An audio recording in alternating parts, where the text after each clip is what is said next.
Hello mga kapatid, welcome back sa ating short devotion.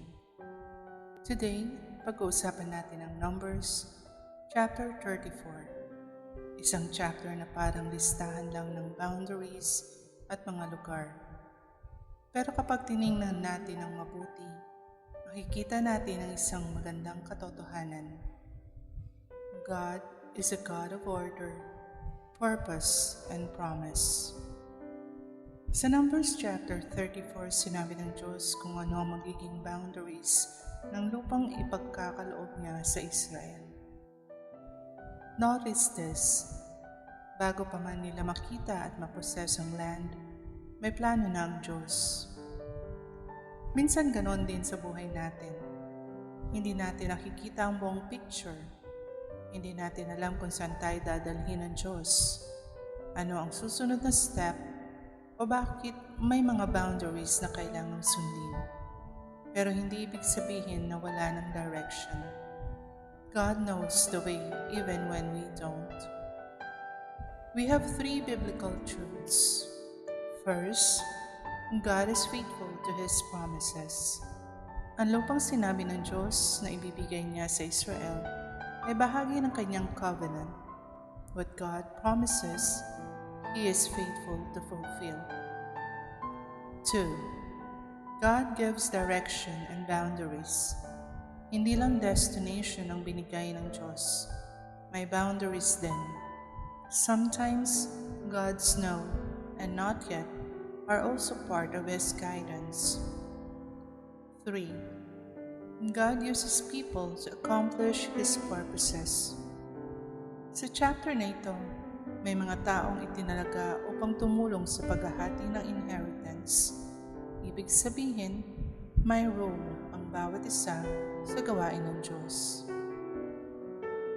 Know that God has a purpose and direction for your life. Hindi aksidente ang journey mo. Accept that you cannot see everything. Hindi mo kailangang maintindihan lahat bago ka sumunod. Trust God's timing, God's boundaries, and God's direction. Kung alam mong Diyos ang nangunguna, pwede kang magpatuloy kahit hindi mo pa nakikita ang buong daan. So stop comparing your journey. May sariling portion, timing, at assignment ang bawat isa. Huwag mong sukatin ang calling mo gamit ang buhay ng iba. And respect God's boundaries. Kung may pinagbabawal o pinapahintay ang Diyos, huwag agad isipin na pinagkakaitang Kanya. Sometimes, boundaries are God's protection. Hindi mo kailangang malaman ang buong mapa para makasunod sa Diyos sa next step. Mga kapatid, kung nasa season ka ngayon na confused ka sa direction ng buhay mo, pause for a moment. Ask God, Lord, what is the next step you want me to take? And when He shows you, obey. Hindi mo kailangang makita ang buong destination. Just trust the one who knows the way. Let us pray. Lord, salamat dahil Ikaw ay Diyos na may plano, order at purpose. Kapag hindi namin nakikita ang buong picture, tulungan mo kaming huwag matakot. Turuan mo kaming sumunod sa iyong direction. Igalang ang iyong boundaries at magtiwala sa iyong promises. Give us wisdom to know our next step and courage to obey you. At higit sa lahat, tulungan mo kaming tandaan na ang buhay namin ay nasa iyong mga kamay. In Jesus' name, Amen.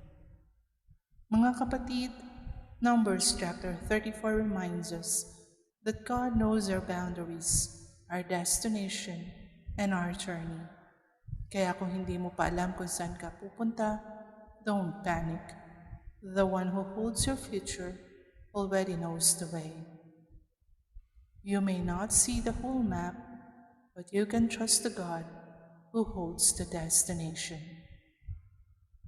What are your thoughts? Write in the comments and let's talk about it.